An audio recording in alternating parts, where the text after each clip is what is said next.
everyone, welcome to week 6 of our spooky season sew along. We are down to the final week, so let's go ahead and get started with that. We're going to turn to page 36 of our pattern, and that's where week 6's instructions begin.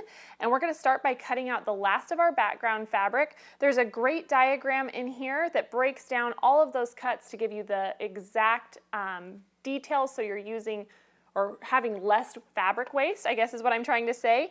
But essentially you're going to take and make a 7.5-inch cut across the width of fabric, a 5-inch cut, a 4.5-inch cut, a 3 3/4-inch cut, and 6 2.5-inch strip cuts.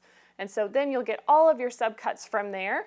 And once you have all of your background fabric cut out, we're going to do just a little bit of applique to finish up our projects. We've added a lot of our pre-cut previews as we go, and I told you you could finish off that applique stitch as you went along, but if you waited, this is the week that you're going to have to finish all of that up. So to begin with though, we're going to add our applique words. So you can see in the quilt we have boo, trick or treat, and spooky. So I thought we would start by making boo together. So I have my letters here, I've gone ahead and clipped them apart, and I have that background piece, and this piece measures 7.5 by 23 inches. And then we're just going to peel off. I'm actually going to go ahead and move this over to the iron to start, just because, you know, I've learned this the hard way over the years.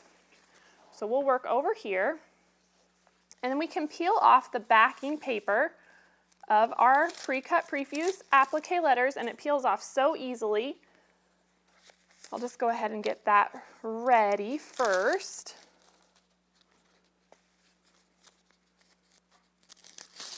There we go, and then I'll just set these aside because I like to press my background piece to give me some guidelines.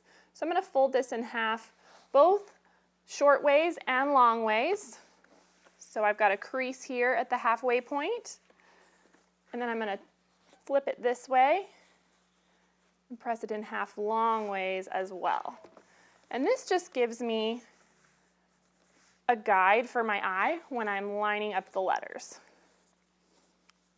So let's just make sure it's nice and straight and press that down. So then, because I have 3 letters, I know one of my O's is going to be right in the center. And so I'm going to start with that. And I just eyeball. You could totally get out your ruler, you know, use your fingers to make sure it's centered, whatever suits you best. But I think we don't have to be too exact here. It's pretty forgiving, but you can see exactly where those press lines line up in the middle of my O. And so now that I have that, I'm going to go ahead and press this first letter. Just like that. And now I can slide this down, and I can add my B above it and my other O below it.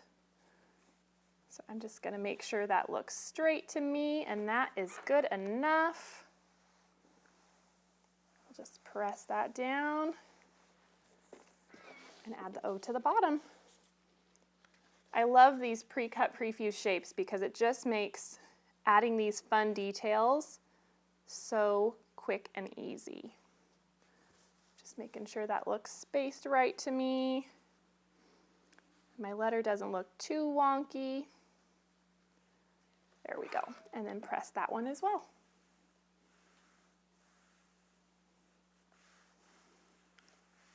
All right, so I've talked with you guys quite a bit about how to finish off these applique stitches, but we haven't really shown that so far. Since this is applique week, I thought I would go ahead and show you on this machine. The machine I've used before has been a straight stitch machine, so I've switched over and I have some of the specialty stitches on here. I like to use a blanket stitch, which on this particular machine is number 24, and that's just the one that's like 1 stitch forward, 1 stitch in, stitch back, forward, just a little bit every time as you sew. And so I have switched my thread. I've done all my piecing using white, but I am going to do all of my finishing stitching for my applique in either black or gray. I used gray on all of the smoke and the stems of the pumpkin, and black for a lot of the bats and the letters. And so I have black on the machine, and let's just go ahead and do some of that blanket stitching. So I'm actually going to start on the straight side of the letter B. And I do recommend when you do this that you take a few practice stitches on an extra piece of fabric, just so you know exactly how big the stitches are going to be, and you can make any adjustments that you want to the stitch length or width. So I'm going to go ahead and make sure that we are all lined up.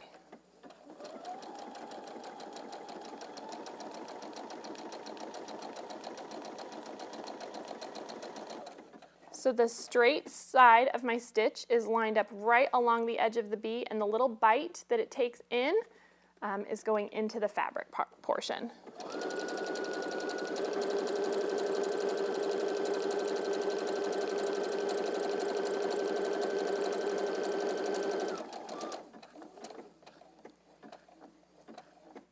Now as we approach the corner, I'm just going to watch my stitches carefully and make sure I needle down right in the corner, and I can turn and continue around, and I'm just going to keep sewing all the way around my letters, and I'll meet you back here when it's done.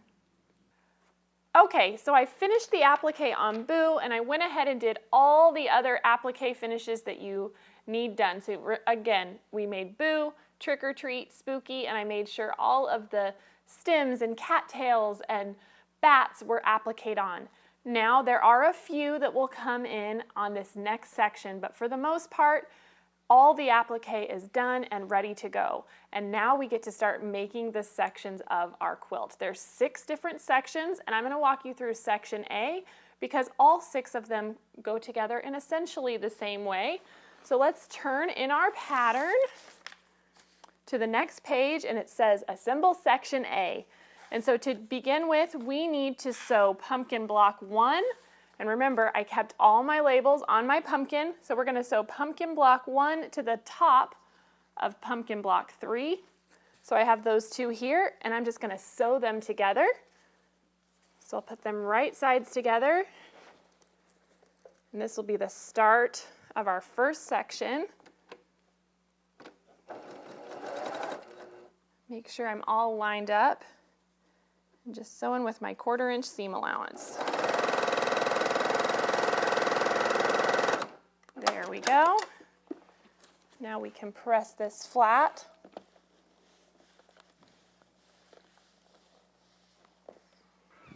Okay, so we have those 2 sewn together, and then up next we need to sew a 3.5 by 9.5 inch background rectangle, which I have that piece here, to the left side of pumpkin block 4. So here is my pumpkin block 4, and I want to add that to the left side, so that's going to go right here, and I can just sew that down. So I'll take that to the machine.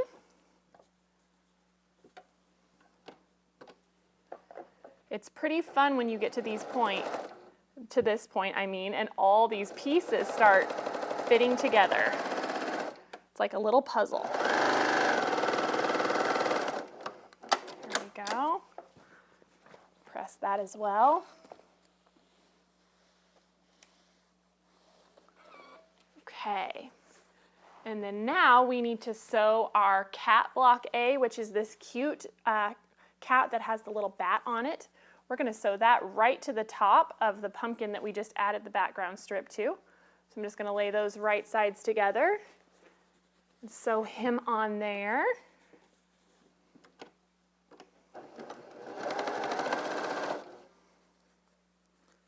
Just make sure everything's staying lined up as we go.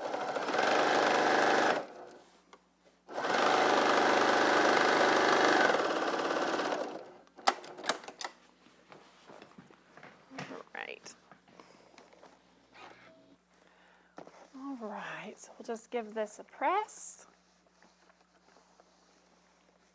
And now let's see what we add to it next.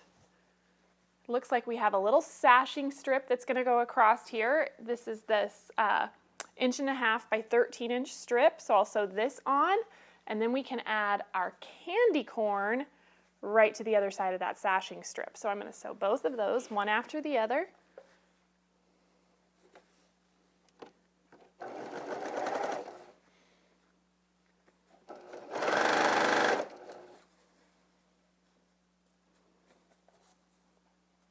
Keep everything lined up.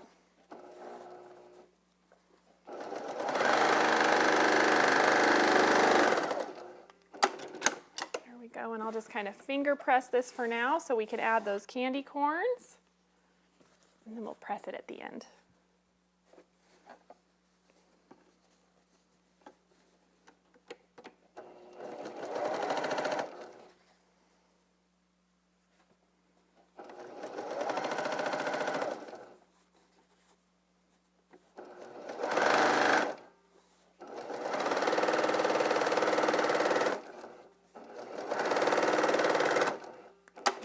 Go. All right, let's press all of this back.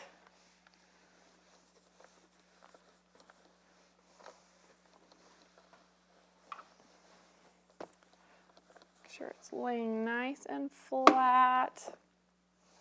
All right, and so now this section here is going to sandwich right in between our pumpkins and our boo, but there is one little detail. We have one little applique bat that we want to add in between our two pumpkins here. So I'm going to go ahead and do that before I forget. And this is one of those times where you can wait to do the finish applique till you have this whole section together. But the reason that they have you wait to add it is it's supposed to kind of float between these seams here. And so you couldn't really add it before you set the pumpkins together. You totally could just squeeze it down lower and have it done if you wanted to. That's kind of the fun of this. The bats can go wherever you really want. You don't have to follow along with where I've put them. So we'll press that down. You would go ahead and do all of that blanket stitching so you have less bulk under your machine. But I'm just going to go ahead and sew it to this center section. So it's just going to fold over like this. We'll take it to the machine. Sew it down.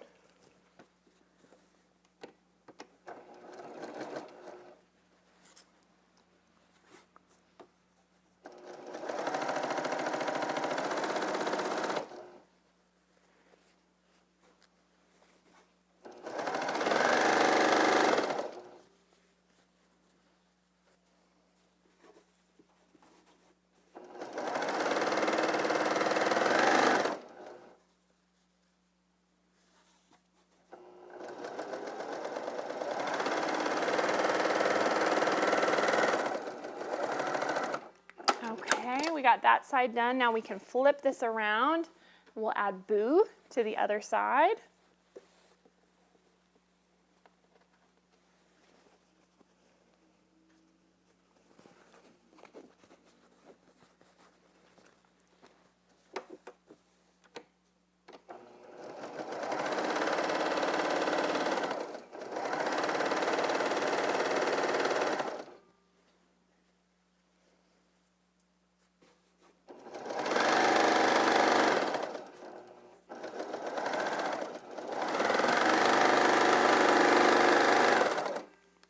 Ta-da! Look at that! That is section A. I'm just going to give this a press, and then this section is done. And I can show you how the other sections come together. They are so fun. And I think it's a nice little challenge to have this kind of building block style where they all fit together. All right, so there is our section A. Isn't that fun? Let me lay that out over here so you can get a nice overhead of that. So there is section A. It's so cute. You can see how quickly it came together. And let me just go through all of the different sections. Remember, there's 6. So I'm just going to move this to my lap for now so you can get a good look at each one. Here is section B. That cute haunted house.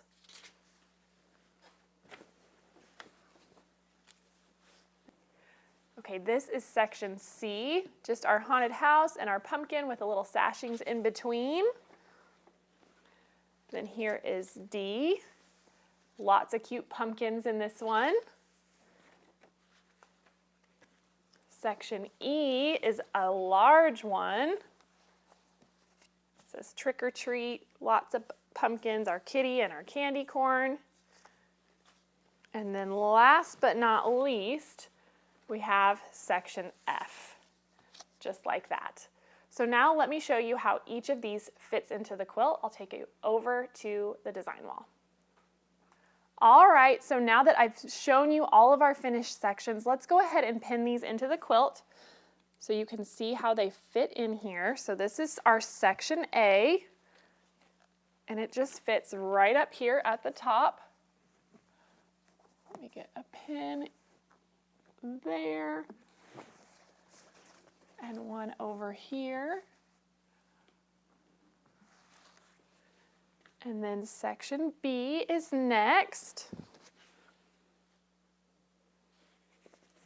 And it just goes right next to it. Your A and B are going to sew together.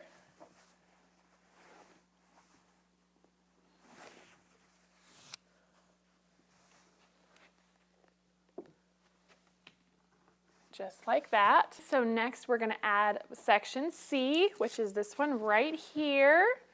Let me grab a pin. And you can see that section A sews to section B, section C sews to section D, and then you essentially have 3 big rows. So here's our next one. It's going to come in right here.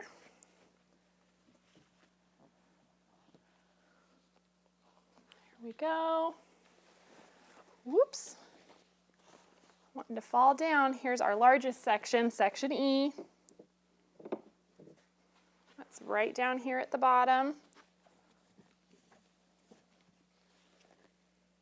Get this pinned.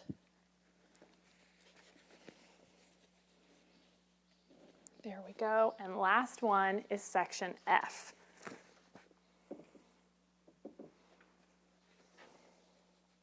Whoops, tried to put it in upside down.